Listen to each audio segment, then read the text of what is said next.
Já estamos ao Já vivo. estamos Boa ao vivo. noite. Boa Boa noite, noite. Eduardo. Boa Boa noite, noite, Valquíria, Ulisses. Boa Ulisses. noite, Valquíria. Boa noite, Eduardo. Estamos aqui reunidos pelo segundo dia, pelo 33º encontro da Regional Ribeirão Preto, onde esse ano, pelo motivo do isolamento social, nós estamos fazendo online, através de lives. Não íamos deixar de fazer esse encontro, né, Ulisses? Sem A dúvida, ele ideia precisa acontecer, né? é verdade, a ideia da mocidade, nós ficamos muito em dúvidas o que fazer bem logo no início, né, organizando todo o nosso encontro. A mocidade com muito mais facilidade, já com o digital na cabecinha, a gente ainda meio que em válvula, tentando compreender, e eles falaram, se joga, vai, não vamos cancelar não, vamos fazer. Então, com fé aí, né, Ulisses? Perfeito. Esse é o trabalho de aliança, né? A gente claudicando aqui nas questões da montagem dessas ferramentas, tentando aprender, né? E aí vem a mocidade que já, com toda a tecnologia à palma da mão, e nos dá esse apoio. O encontro deles também será virtual, né? É uma ferramenta muito positiva para nossas divulgações aqui dos nossos trabalhos, né? Em aliança. É isso aí. E hoje nós temos a presença do Eduardo Miyashiro, diretor da Aliança. Que prazer imenso ter você aqui junto com a gente. Eduardo, seja bem-vindo à nossa live no dia de hoje, ao nosso 33º Encontro Regional de Ribeirão Preto. Já participou tantas vezes, né? Algumas vezes, mas muito obrigado, é uma felicidade muito grande. A gente estava conversando agora que é sempre um presente, né, ter a oportunidade de trabalhar com os amigos, com os irmãos de ideal, e isso só nos faz bem. Então, espero que para todos nós aí nós possamos nos unir e nos fortalecer cada vez mais. É isso aí. Então, dando os recadinhos antes da gente iniciar a nossa live no dia de hoje, lembrando, como ontem, né, caso aconteça alguma colocação inapropriada, se percebermos que alguém colocou alguma imagem que não era devido, nós já nos organizamos, o pessoal técnico vai bloquear essas pessoas, vão nos avisar. E se a gente sentir que de repente está meio pesado, que eles estão invadindo mesmo, como tem acontecido em alguns noticiários, né, nas lives de famosos, de universidades. Então a gente vai se retirar, mas vamos gravar, continuar aqui com o Eduardo, e depois a gente publica, né, Eduardo? Como a gente, né, para evitar qualquer conflito, então o bem está à disposição aí a todo instante.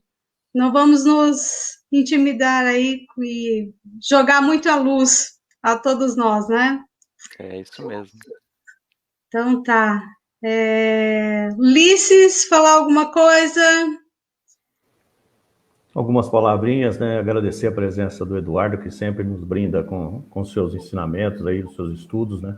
Compartilhando o que é o ideal de aliança para que a gente possa sempre estar auxiliando e uns aos outros, caminhando sempre a caminho da luz, né? Como nós temos aí nas obras de André Luiz, e acolhê-lo. Eu sei que você vai sentir todas as vibrações positivas de todas as pessoas que estão assistindo, todos esperançosos aí da sua presença, como foi também da presença de ontem do Walter e dos demais expositores também, porque o nosso encontro sempre é muito prazeroso para todos, né? Nos renova e nos encoraja sempre para essa busca incessante do bem e da luz. Sinta-se em casa, sempre. Seja bem-vindo. Muito obrigado.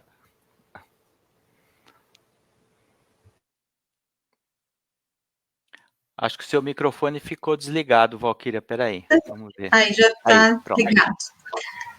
Então vamos, né, todos juntos nesse momento, elevar os nossos pensamentos, nos sintonizar com as esferas superiores, os nossos anjos guardiões, sentindo nesse momento a presença de cada um deles e que nos abasteça de força, de energia, de luz, consiga acessar, ajudar-nos a encontrar em nós todas as possibilidades, todas as riquezas que esse Pai soberanamente bom e justo nos criou, dotado de todas essas competências e que muitas vezes, pelas dificuldades, enfrentamentos, nos sentimos abandonados, angustiados de alguma natureza, possamos acessar todas essas riquezas, todo esse bem, confiar nesse Pai de amor e nesse anjo guardião que sempre nos acompanha em todos os momentos.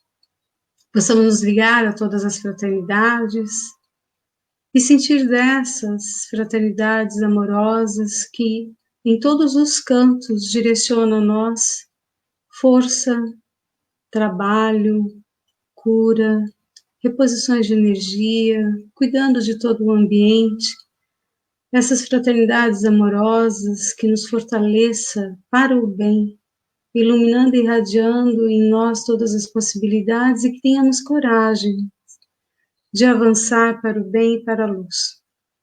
Agradecidos que somos a nossa Mãe Maria, Mãe de amor, de luz, que seja sempre essa advogada em defesa e sempre argumentadora daquilo que há de melhor, de mais rico das nossas competências íntimas e que nos ajude a despertar e encontrar em nós toda essa força. Mãe poderosa de amor e luz, te pedindo que nos guie ao nosso Mestre Jesus, esse que trouxe para nós esse Evangelho sagrado que toca os nossos corações e nossa alma, direcionando para nós um caminho seguro de viver. Pedimos a tua proteção, Mestre, e ao nosso Pai Criador, que nos abençoe e nos fortaleça, e que tenhamos hoje, sob tua proteção e amparo de todos os teus filhos trabalhadores do bem, uma grande aura protetora irradiando e iluminando a todos nós, para que essa live seja muito fortalecedora, tranquila, amorosa e de muita proteção. Que assim seja, graças a Deus.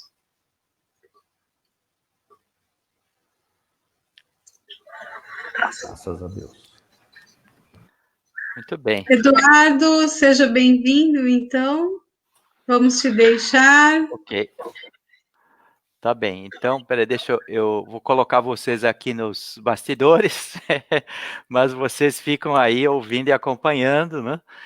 Já vi que tem aqui, só pela contagem do Facebook, aí 91 pessoas sintonizadas. A gente conhece o grau de fraternidade e colaboração das regionais da Aliança, em especial da Regional Ribeirão Preto, grupos dedicados, grupos que têm se expandido, aberto frentes de trabalho. A cada vez que a gente tem a oportunidade de fazer uma reunião com a regional, a gente se surpreende como os trabalhos novos vão acontecendo, né? A Valquíria tinha falado que quando veio a pandemia e o pessoal da mocidade disse, não, nós vamos em frente, que nós vamos fazer, existe recurso para isso, né? E a mocidade nos ensinou muita coisa, ensinou o que é live, ensinou o que é rede social, para que a gente pudesse fazer uso. E, de fato, nós estamos na época em que somos desafiados para nos comunicarmos com os recursos amplificados da internet. Pensando na mocidade, eu me lembro dos meus tempos de mocidade espírita, né?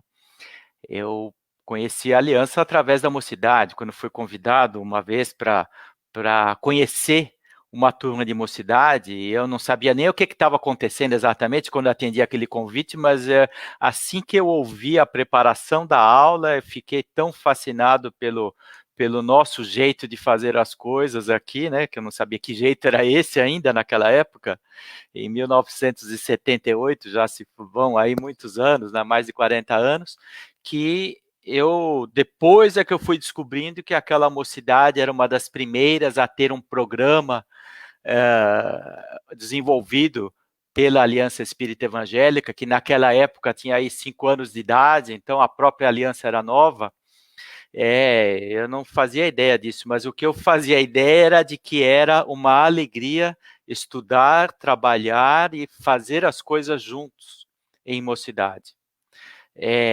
A alegria de visitar uma turma num outro centro, a alegria de receber pessoas na sua turma, na nossa turma, a alegria de preparar um encontro de mocidades, que acho que os jovens sabem como é estimulante a gente trabalhar para receber pessoas e trabalhar para confraternizar, para fazermos atividades que nos motivam, que nos ensinam. Talvez eu deva à mocidade a maior parte do que eu conheço em termos de doutrina espírita, porque naquela época a gente tinha tempo para estudar, né? Porque depois a gente entra na vida profissional, o tempo nosso vai embora. E na mocidade a gente tem tempo para estudar. Naquela época eu li a codificação, todas as obras do André Luiz, os romances históricos do Emmanuel, as obras dos colaboradores de Kardec, de Delane, de Leon Denis. Se não fosse a época da mocidade, quando é que eu teria tido condições de estudar todos esses tesouros, né?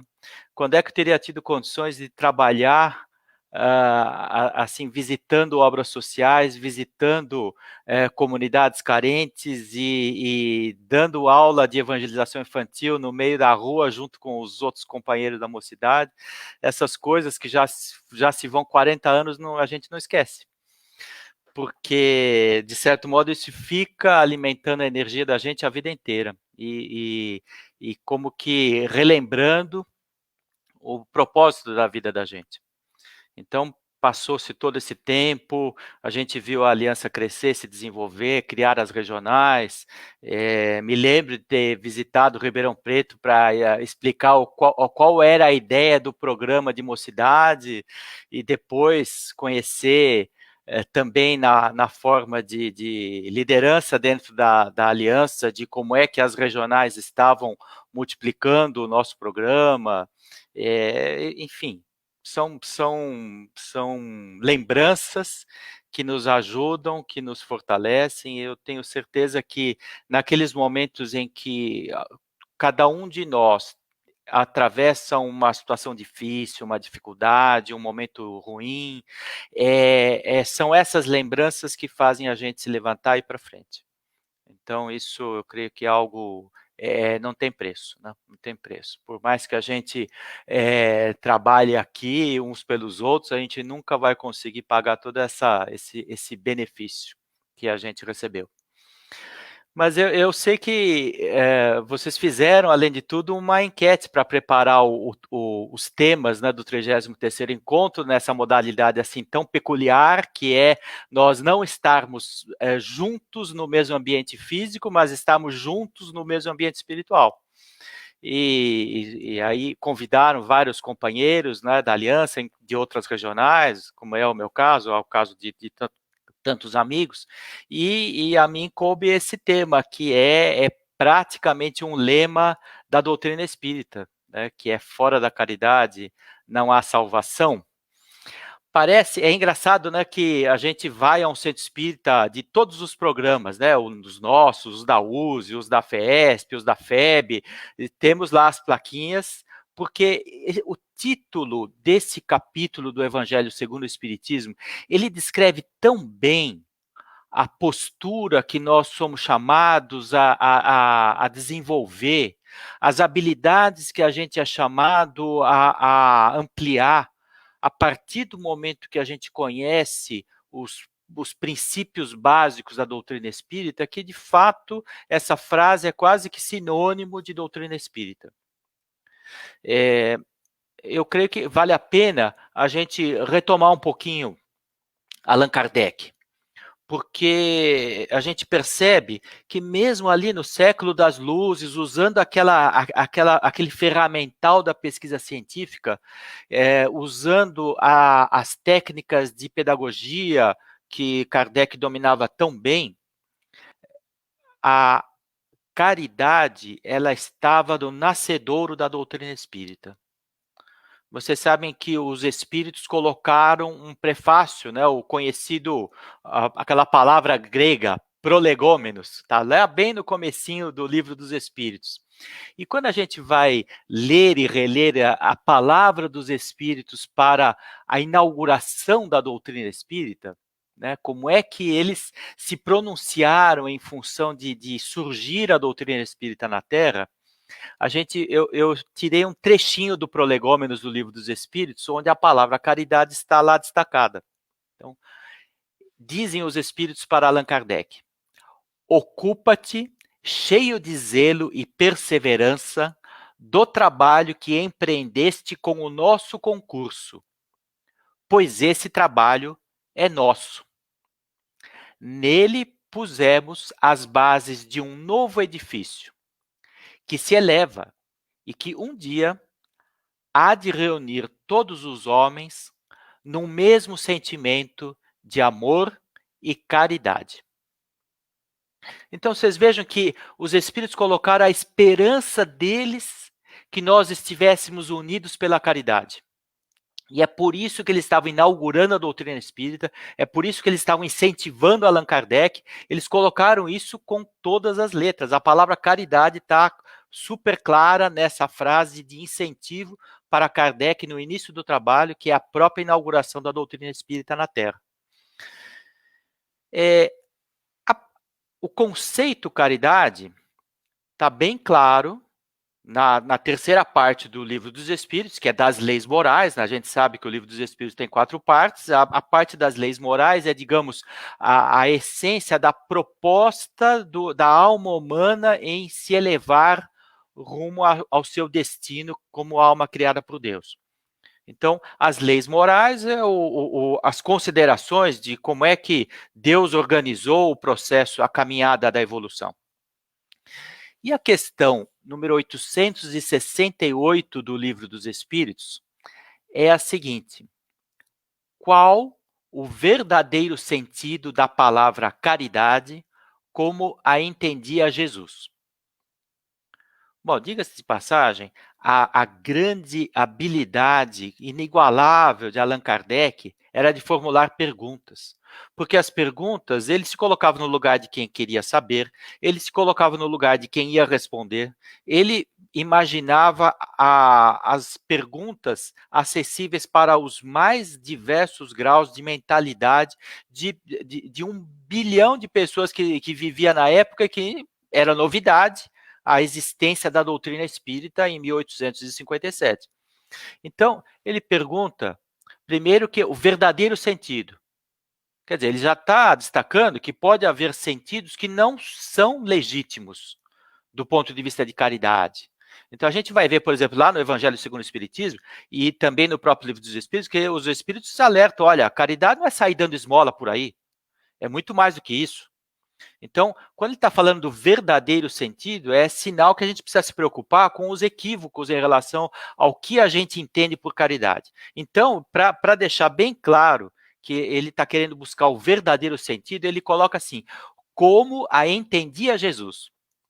Quer dizer, se Jesus entendia a caridade assim, então esse é o sentido verdadeiro da palavra. Tá? É isso que ele está perguntando para os espíritos. E os espíritos respondem 3 coisas.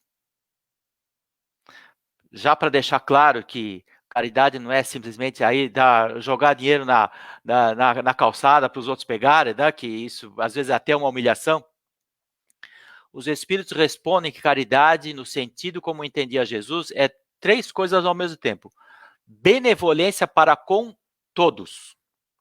Esse é primeira parte do sentido da caridade. Segundo, indulgência para as imperfeições dos outros. Terceiro, perdão das ofensas. Se a gente aprofundar estas breves palavrinhas da espiritualidade, dá para a gente fazer um manual de vida aqui. Né? Benevolência para com todos. Ser bom para todo mundo. Ser bom para todo mundo não é fácil.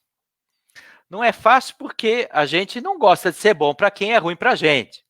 A gente não se preocupa em ser bom para quem a gente não conhece. Em geral, a gente se preocupa em ser bom para quem é bom para a gente. Então, isso não é benevolência. Aliás, isso não é caridade. É benevolência para um grupo muito restrito. E ele está dizendo que caridade é benevolência para com todos.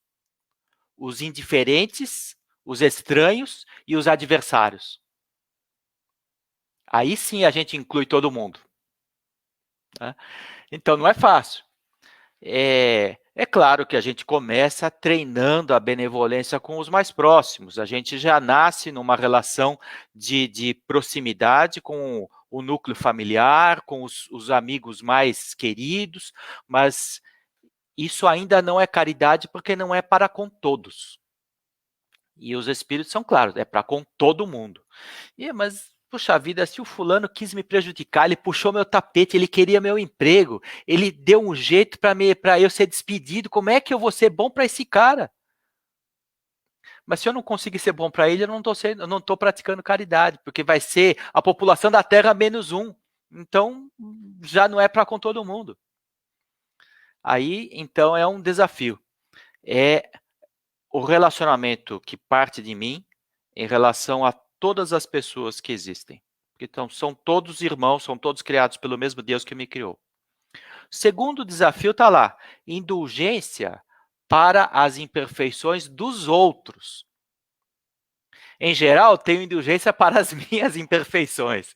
E sou implacável com as imperfeições dos outros. E a gente precisa inverter isso. Eu preciso ser implacável com as minhas imperfeições e ser indulgente para com todas as outras pessoas, menos eu. Porque é isso que quer dizer, com essas breves palavrinhas ele diz, indulgência para as imperfeições dos outros. De que outros? Todo mundo, menos eu. Agora, indulgência para as imperfeições. O que acontece é que um defeito, uma falta, uma falha, um esquecimento, uma dificuldade, uma incapacidade da outra pessoa me incomoda. Me incomoda, isso me deixa bravo, irritado, nervoso, impaciente, ansioso. Né?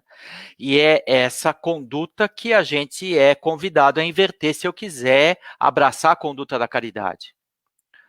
Porque eu preciso, não é fazer de conta que as imperfeições dos outros não existem, mas sim eu não me perturbar com as imperfeições dos outros, e sim aceitá-las como naturais, pelo fato de que todos nós somos espíritos em evolução. Eu aceito as minhas imperfeições como naturais porque eu estou evoluindo. Mas eu não posso ser indulgente para com as minhas imperfeições. Agora, eu aceitar as imperfeições dos outros é reconhecer que cada um está no seu momento evolutivo, que cada um tem a sua caminhada e que a caminhada dele vai ser tão luminosa dali na frente, como a minha vai ser também no futuro, como a de todas as pessoas vão ser, porque todos foram criados por Deus. Tá? E pensar nisso, pensar nas grandes possibilidades que a outra pessoa tem, é que pode nos ajudar a entender a imperfeição que as outras pessoas têm no momento e que podem nos incomodar. Agora, tem a terceira questão. De vez em quando, essas imperfeições nos prejudicam. Ou seja, o outro está nervoso, irritado, impaciente, e ele acaba sendo descortês, desonesto e agressivo comigo. Então, é quando um problema do outro, além de tudo, eu aceito, eu entendo, eu sou indulgente, mas essa imperfeição na ação, ela me prejudica. Ela me ofende, ela me faz mal. E isso dói. Então, a terceira coisa dói, mas a gente tem que ir para frente. A gente tem que perdoar. Tem que entender que do mesmo modo como o outro me fere, eu tenho grande capacidade e até mesmo tendência a ferir o outro, porque ainda estou muito limitado no meu processo de evolução. Então, se eu sou limitado no meu processo de evolução, eu preciso perdoar quem me feriu, quem me agrediu. E a referência, se como os espíritos, aliás, como Kardec perguntou para os espíritos, a noção segundo Jesus, Jesus deixou claro no famoso episódio do atire a primeira pedra. Né? Essas palavras, atire a primeira pedra a quem estiver livre do pecado, não são palavras de qualquer um, são palavras do mestre. Então, tem aí um significado todo especial. Ele pediu que nós refletíssemos sobre a nossa a superação dos erros. Se eu não superei os erros, como é que eu vou jogar pedra no outro que errou também? Não dá. A minha própria consciência, se eu for verdadeiro e legítimo comigo mesmo, ela me impede. Me impede que eu jogue pedra no outro, porque eu tenho que reconhecer que eu sou capaz de errar também.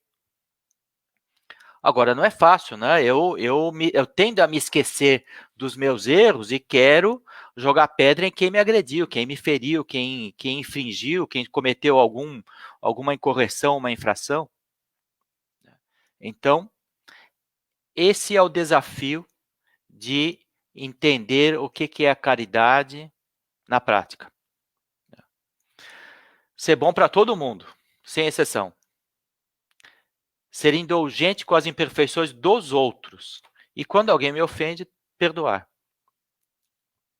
Essa questão de ser bom para com todo mundo, ela está também num trecho do Sermão do Monte que vale a pena a gente relembrar. Eu tenho relembrado isso várias vezes porque isso me fez muito bem recentemente. Eu sempre teve esse trechinho do Sermão do Monte que me deixava incomodado, que é o seguinte: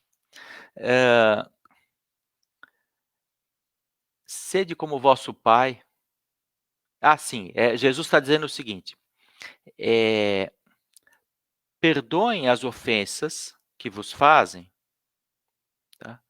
Assim como o vosso Pai, que faz chover sobre justos e injustos e dá o sol para bons e maus.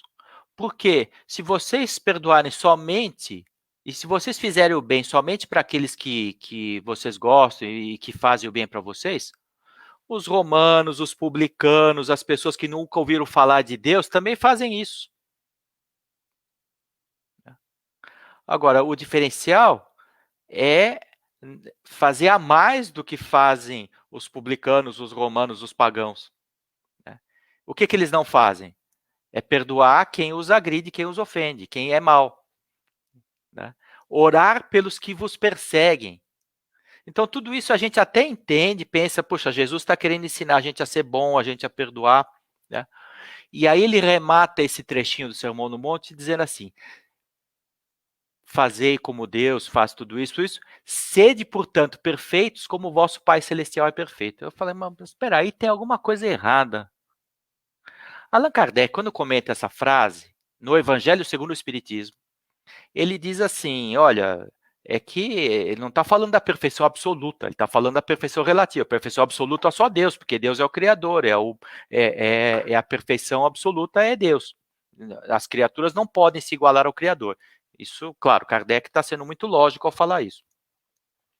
Mas, então, por que Jesus fala assim, sede perfeitos como o vosso Pai Celestial é perfeito? Então, será que ele usou a palavra errada? Né? Difícil de imaginar Jesus empregando uma palavra incorreta.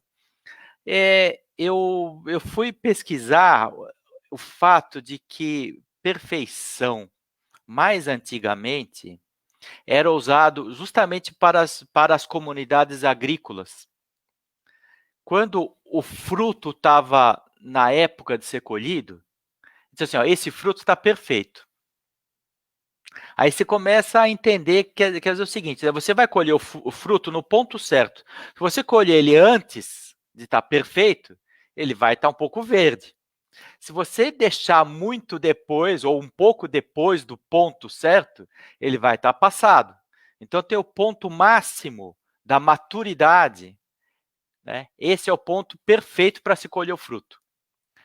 As pessoas para quem Jesus se dirigia, elas realmente entendiam isso, porque eram pessoas muito mais próximas da natureza e da colheita.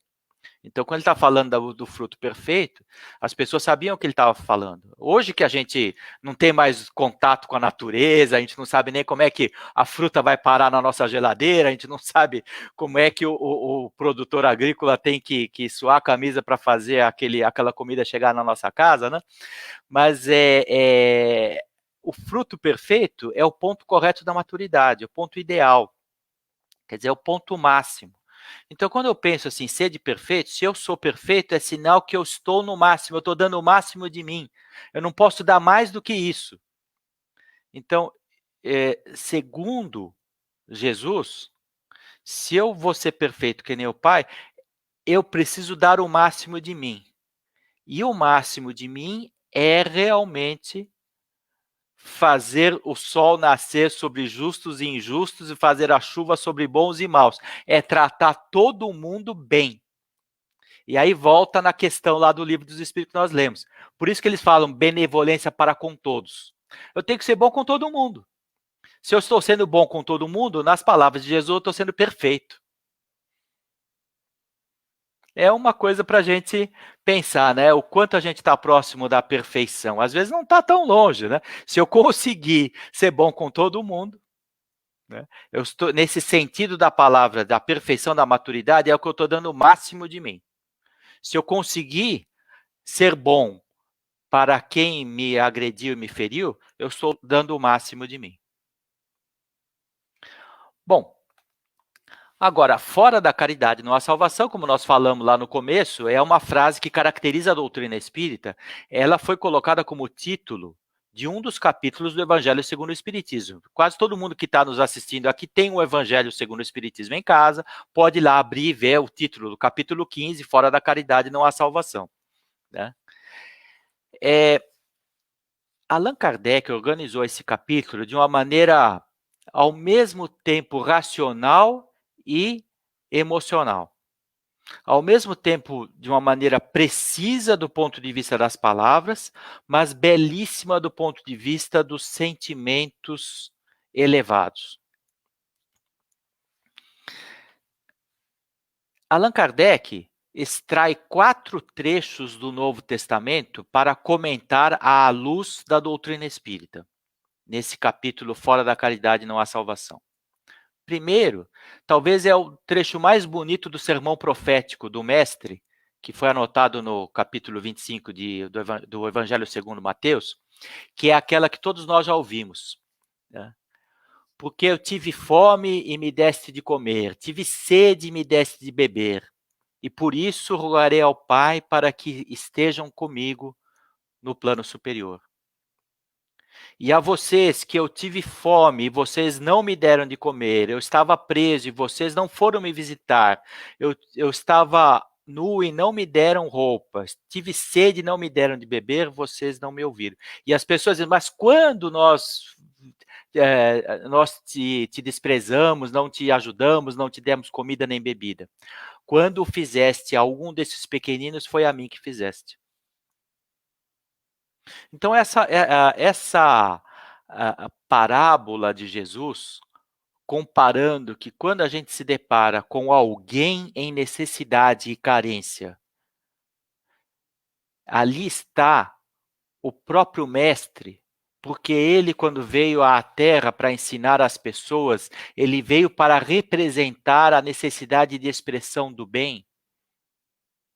É por isso que quando a gente se depara com alguém em sofrimento, na prática, nós estamos nos deparando com o Mestre, porque o Mestre veio para isso, para que a gente exercitasse a compaixão.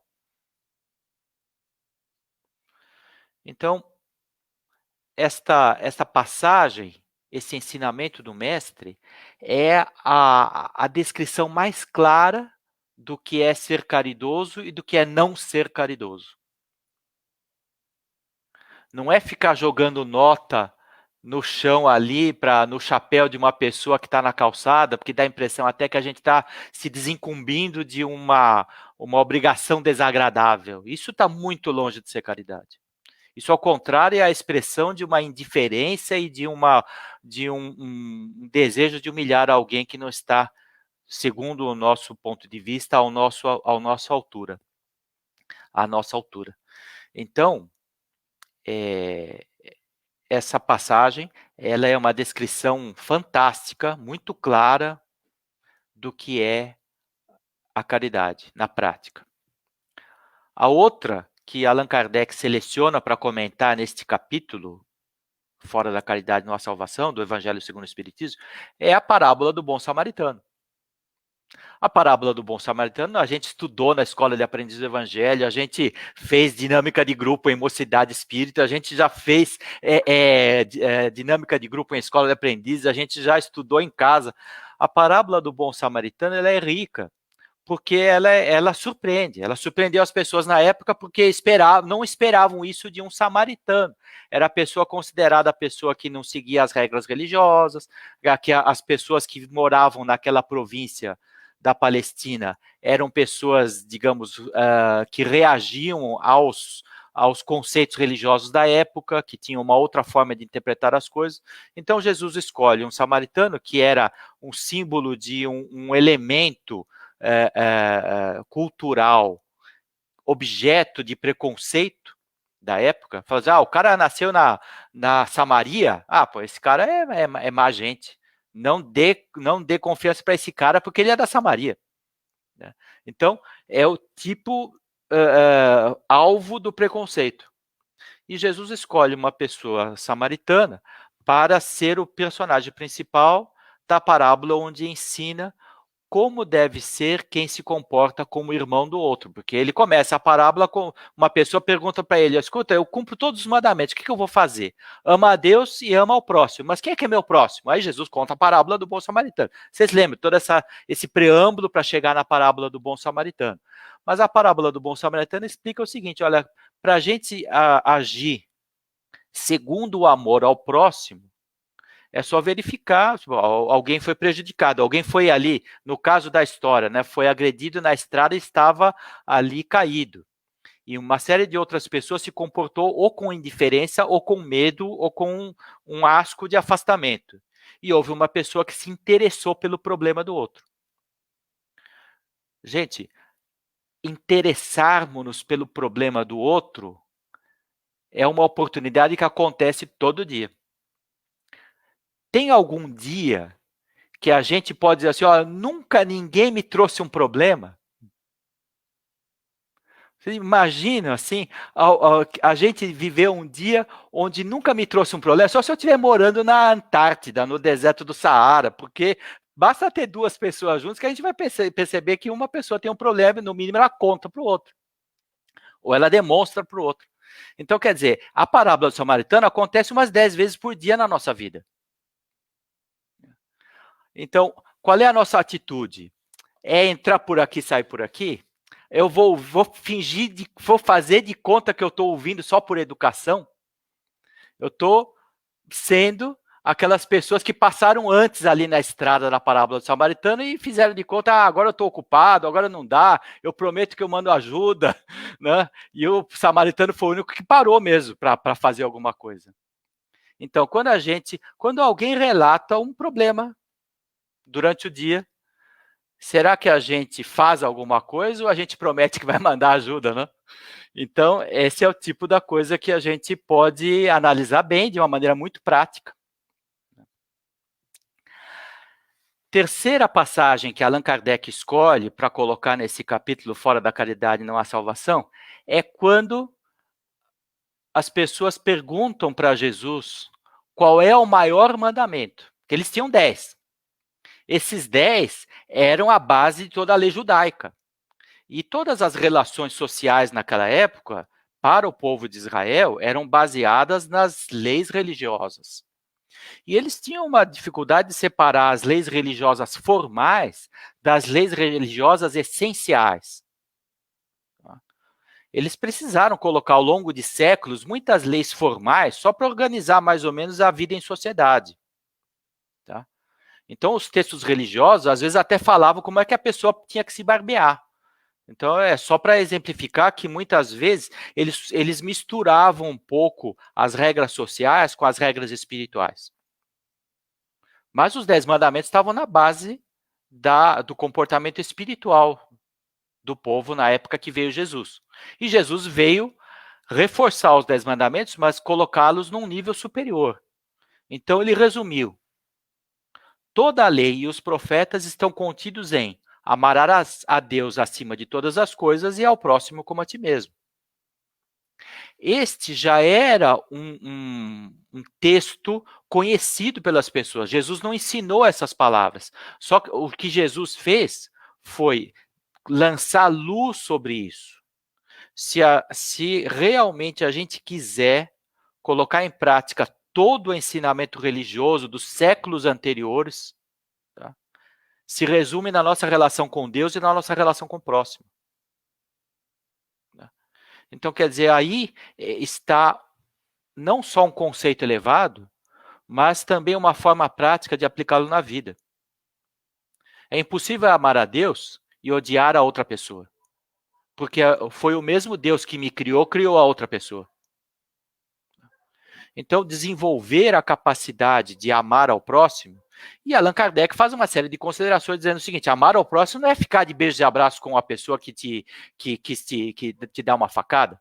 Tá? O que ele está querendo dizer é o seguinte: amar começa com não odiar, começa com não ser indiferente, começa com tentar se colocar no lugar do outro, tentar entender o outro. Tá?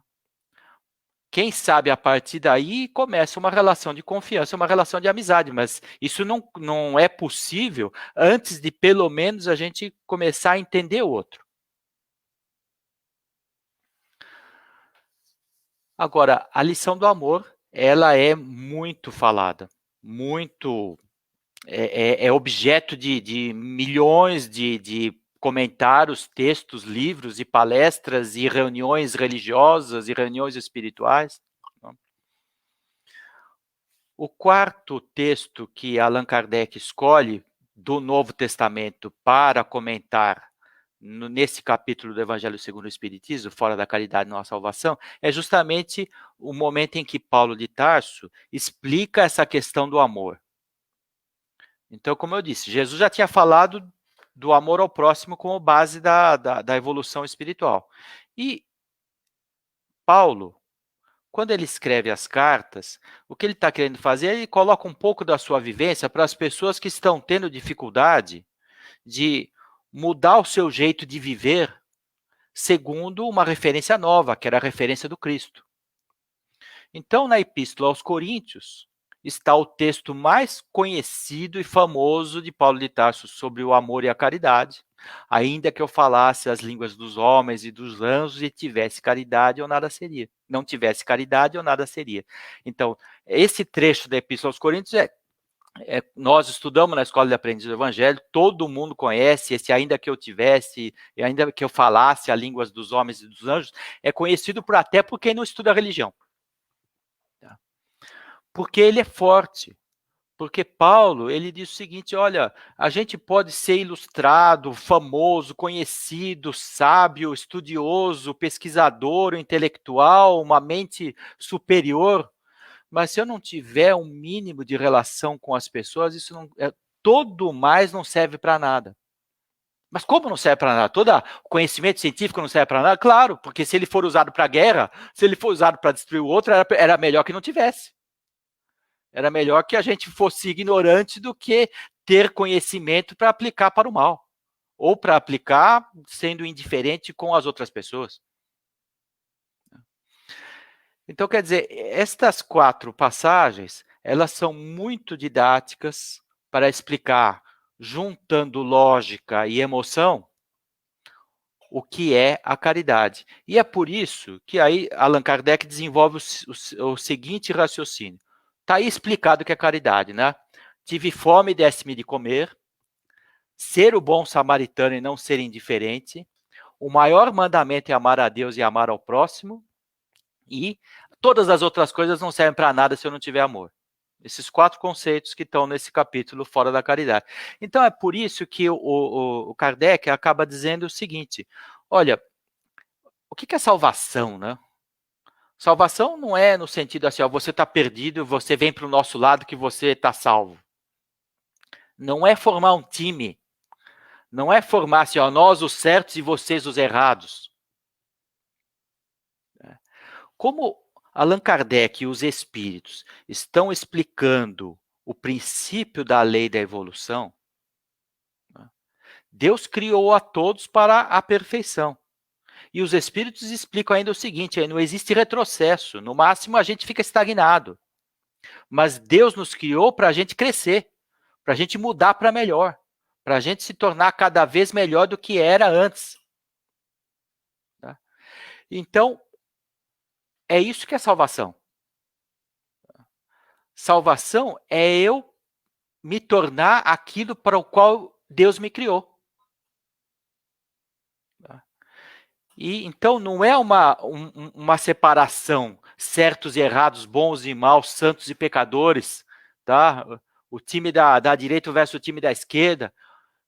No fundo é o seguinte: não tem esquerda e direita, né, como está na moda hoje. Tem em cima e tem embaixo. É o seguinte: é subir ou ficar na mesma. Né? Salvação é subir. Ficar na mesma é eu não cumprir a destinação para a qual eu fui criado, eu perder o meu propósito. Então, esse é o sentido da salvação. E é por isso que Allan Kardec, além de tudo, questiona justamente as várias frases: fora disso ou fora daquilo não há salvação, você está perdido. A caridade é o recurso que nós temos para nos tornarmos melhores do que nós somos, ou seja, para ficarmos diferentes, para nos elevarmos e para seguirmos a lei universal da evolução. É por isso que a caridade é a nossa salvação. Sem ela, nós ficamos estagnados e não cumprimos o processo evolutivo para o qual Deus nos criou. A salvação não é assim: vem para cá que você está salvo, e fora da nossa turma está todo mundo perdido. É esse sentido que é muito bem explicado. Então, veja, se a gente pudesse dizer o seguinte: tem o time da caridade, né? Aqui tem salvação, todo mundo pode aderir ao time da caridade a qualquer momento. Né?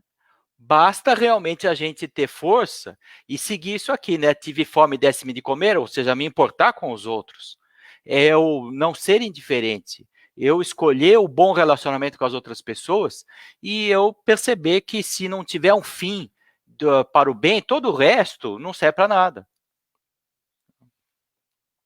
Bom, e vocês sabem que todos os capítulos do Evangelho segundo o Espiritismo, Allan Kardec coloca numa segunda parte instruções dos Espíritos. E, em geral, tem lá Fénelon, São Luís, aqueles espíritos superiores, né?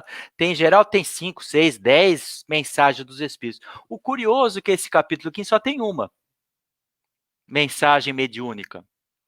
Mas sabe de quem ela é, né? Se vocês forem lá procurar, é do Paulo. Justamente o apóstolo que falou: ainda que eu falasse a língua dos homens dos anjos, se eu não tivesse caridade, eu nada seria.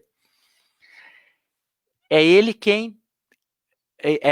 é o autor da mensagem mediúnica escolhida por Allan Kardec para fechar o capítulo do Fora da Caridade não há salvação. É uma mensagem que um médium recebeu em Paris no ano de 1860, portanto, 4 anos antes de ser publicado o Evangelho segundo o Espiritismo.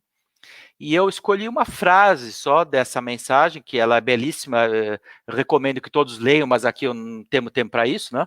Mas, claro, todo o tempo seria bem empregado para analisar a mensagem mediúnica de Paulo de Tarso, mas recomendo que cada um faça isso usando a sua cabeça, no silêncio do seu lar, porque é uma meditação que não tem preço. Mas a frase que eu acho muito interessante aqui é assim: tantos quantos praticam a caridade são discípulos de Jesus, sem embargo da seita a que pertençam. Quer dizer o seguinte: discípulo de Jesus é quem pratica a caridade, não importa a religião que tenha, a crença que tenha, o nível cultural, religioso, familiar, social em que foi educado. Não é isso que nos divide, não é isso que nos separa. Né? Porque todas as pessoas, até de religiões, de nações, ou de culturas, ou de países que nunca ouviram falar de cristianismo, se a pessoa pratica a caridade, essa pessoa é discípula de Jesus, mesmo que nem saiba quem foi Jesus. Não é interessante isso? Então, gente, às vezes é fácil e é difícil ser discípulo de Jesus. A gente atribuiu o nome de discípulo de Jesus ao terceiro grau da iniciação, que inicia no processo da escola de aprendiz do Evangelho.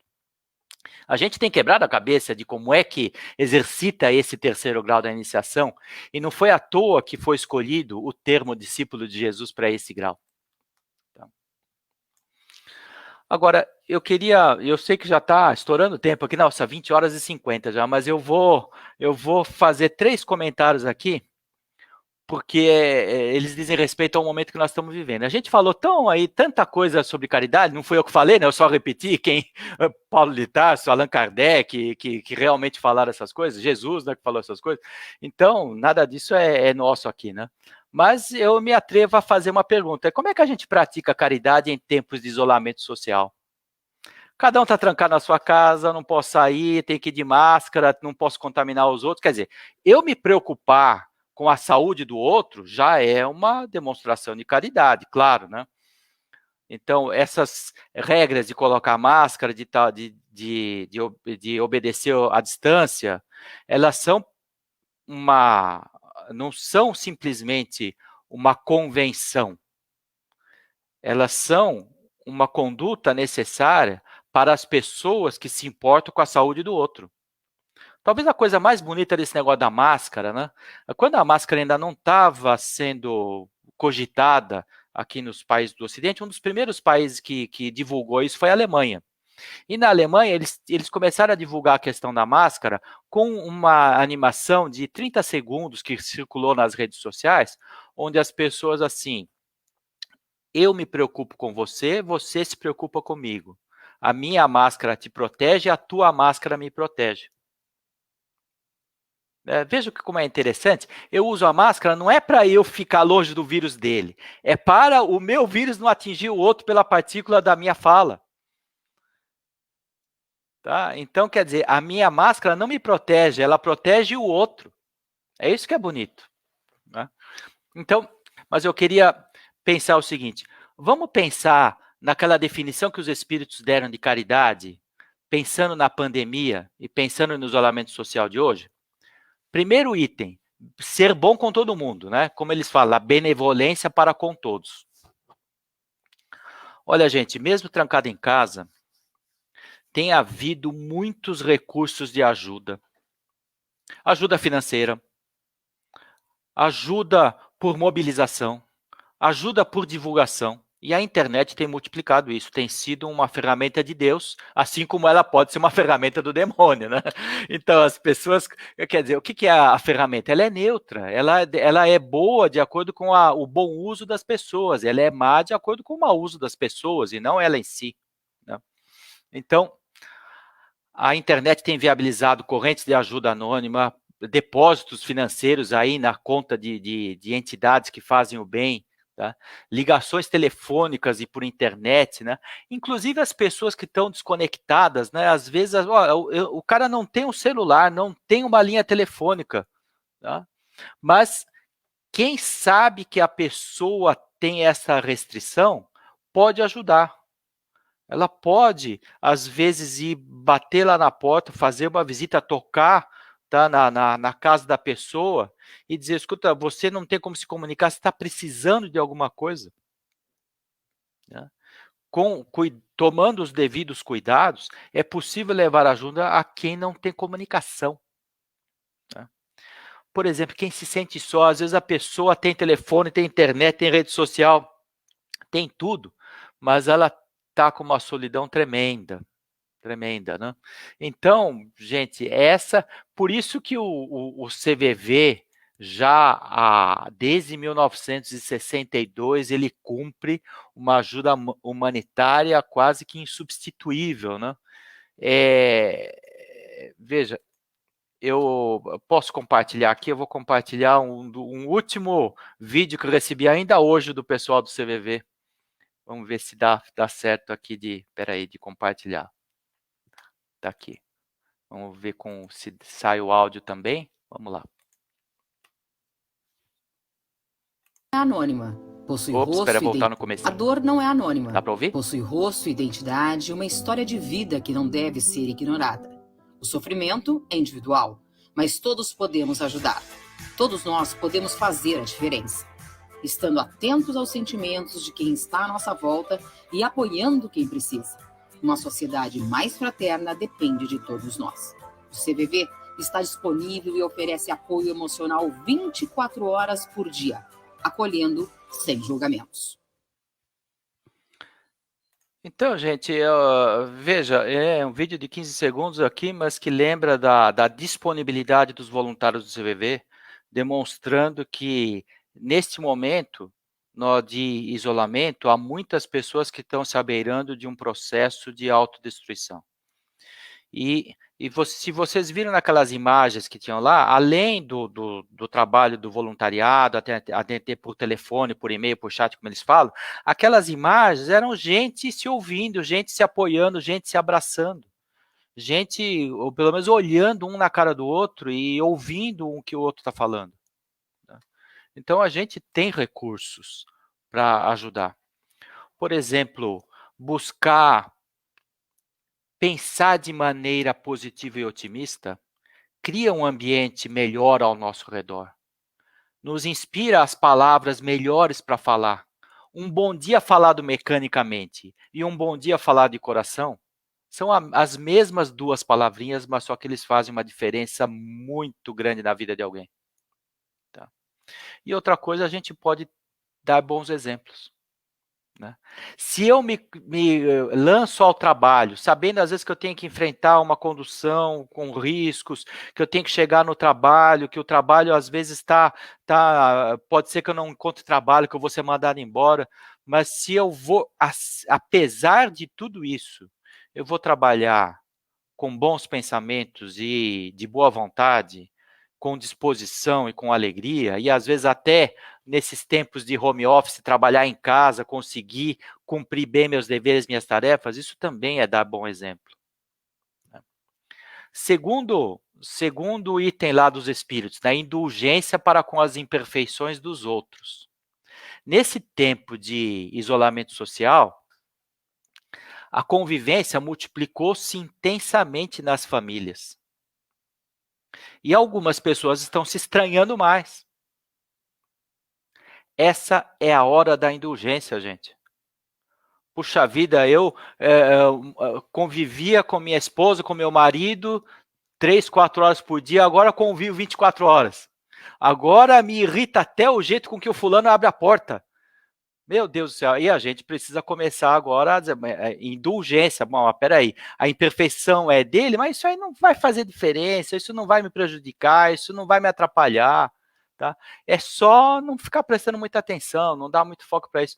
Então, ou então eu posso fazer o seguinte, vamos fazer um processo de autoanálise, aquelas pessoas que fizeram a escola de aprendiz do evangelho, né, elas foram treinadas a fazer um processo de autoanálise. Eu posso me trancar no meu quarto e pensar o seguinte, mas escuta, quais são as coisas que me incomodam, hein? Me incomoda um cara falar alto, me incomoda um camarada bater a porta na minha cara, me incomoda um fulano que fala rápido, me incomoda um fulano que fala devagar. Então, analisa as coisas eu analiso as coisas que me incomodam, agora eu começo a perguntar, por que isso me incomoda, hein?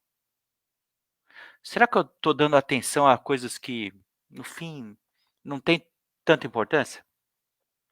Ou será que é porque eu me sinto mais que os outros e, na verdade, não sou tudo isso? Essas coisas são coisas que a gente precisa bater um papo com a gente mesmo. Ninguém precisa saber o resultado, a conclusão que eu cheguei. Mas se eu chegar a uma boa conclusão, muitas dessas coisas que me incomodam, eu vou perceber que, sabe, eu podia deixar de lado. Porque, no fundo, elas estão indicando que eu não sou tudo isso que eu acho que eu sou. Então, é melhor eu tratar de melhorar um pouquinho. E a terceira coisa, perdão das ofensas em tempos de isolamento social. Por causa dessa convivência mais intensa, às vezes as ofensas vêm com uma frequência maior. Poxa, mas por que eu fiquei ofendido, hein? Eu fiquei uma semana de cara feia, de bicudo, assim, não podia nem olhar na cara da minha mulher, só porque outro dia ela chegou no supermercado, jogou todas as compras em cima da mesa, ele disse, ó, se vira aí, tá? Vai dar um jeito, vai fazer a limpeza disso aí para tirar o vírus. Bom, mas fiquei bravo com isso. Fiquei uma semana assim de mau humor porque eu não dei a ela o direito de estar uma horinha de mau humor. Né? Então, mas no que isso me prejudicou, hein? Tirou pedaço de mim? Será que eu não posso perdoar esse momento de mau humor? Será que eu não posso perdoar uma indelicadeza? Então, o que é difícil para mim perdoar? É porque eu me acho mais que o outro? Será que é porque eu nunca me lembro das vezes em que eu falhei também? Que eu esqueço convenientemente? Então, essas são outros bate-papos que eu posso ter comigo mesmo para encontrar um jeito de perdoar alguém. E outra coisa que ajuda tremendamente a gente perdoar os outros. Outra não, duas coisas. Orar e trabalhar. Orar porque se eu não estou conseguindo engolir aquilo que uma pessoa me fez, porque me prejudicou, porque tirou um pedaço de mim, eu preciso rezar. Porque força vem de cima se a gente pede.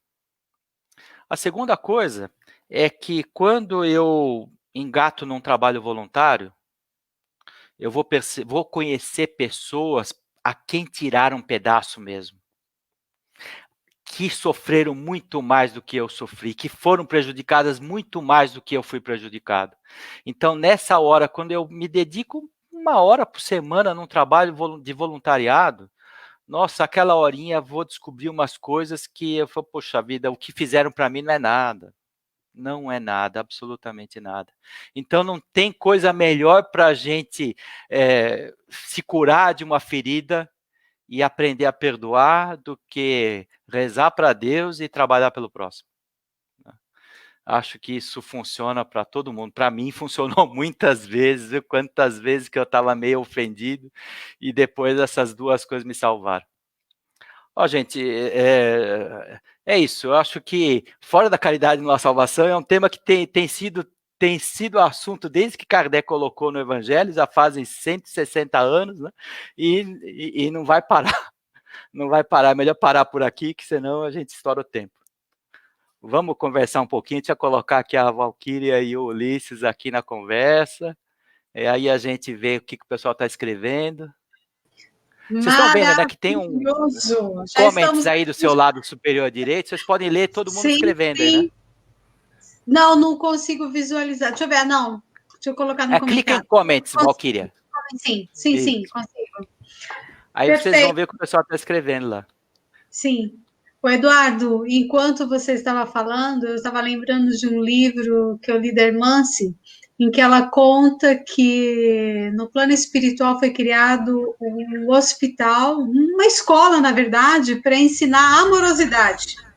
Então, quando a gente desencarna, que nós estamos muito sofridos, que a gente tem uma grande dificuldade, a gente coloca muita lixo mental, então a gente vai precisar de fazer um trabalhinho para eliminar um pouquinho esses lixos mentais nossos, né?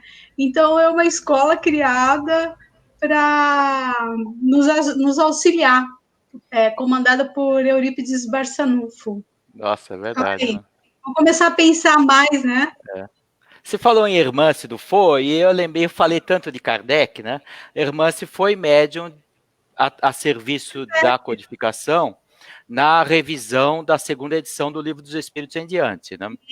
E agora, eu me lembrei do seguinte, nós falamos de perdão, nós falamos de caridade, e lembrei o seguinte, né? Um detalhe que às vezes as pessoas não lembram.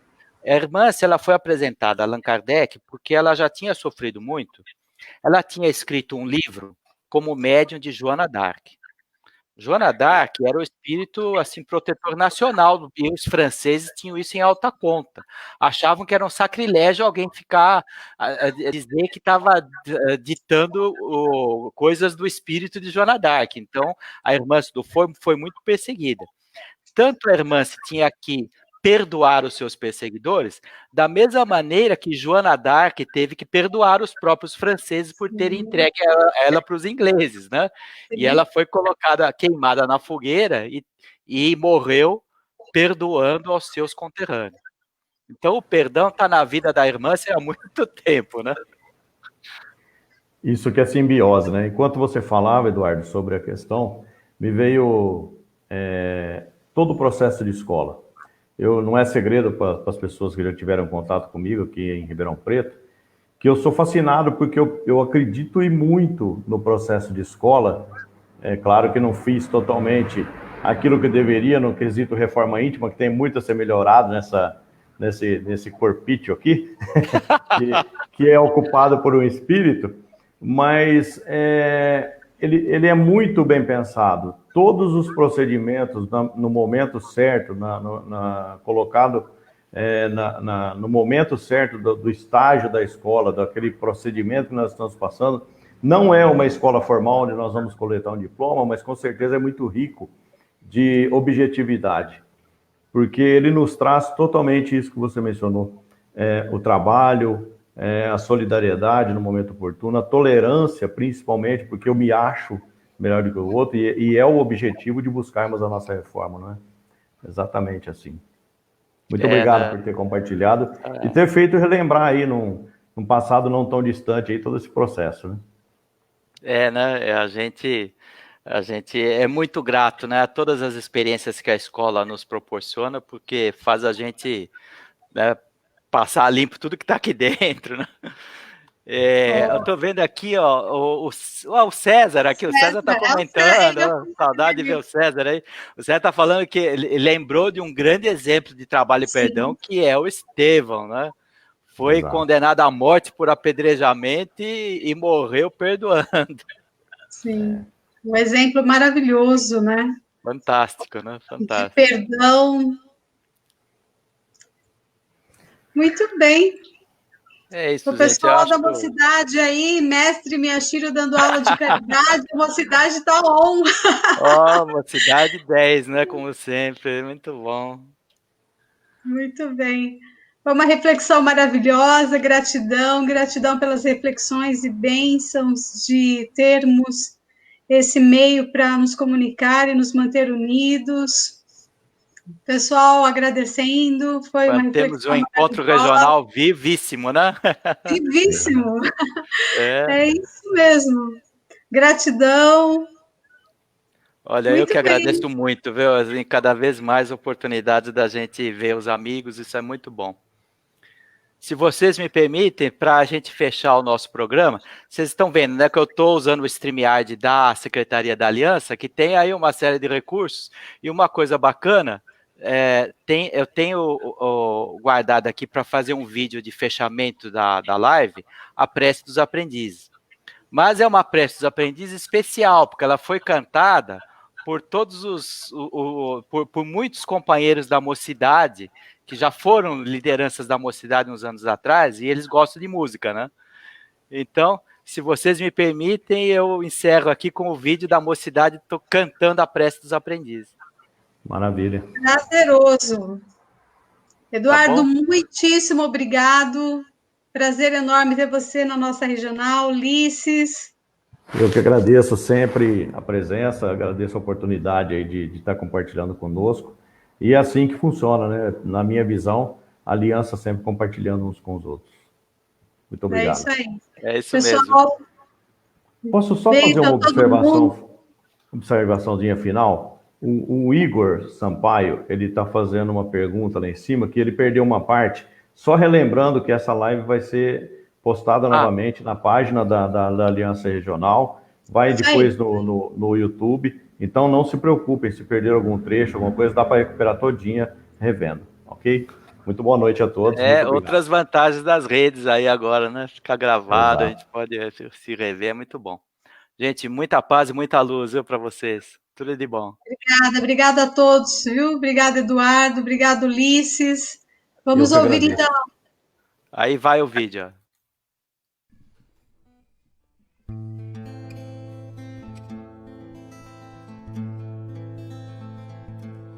Pai Celeste, Criador, fonte eterna de bondade,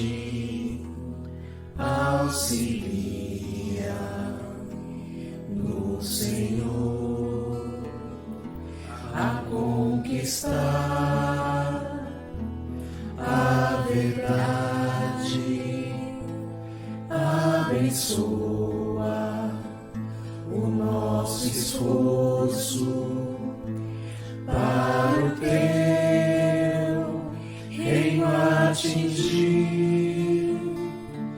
Dai-nos, Pai, a luz que aclara os caminhos do porvir.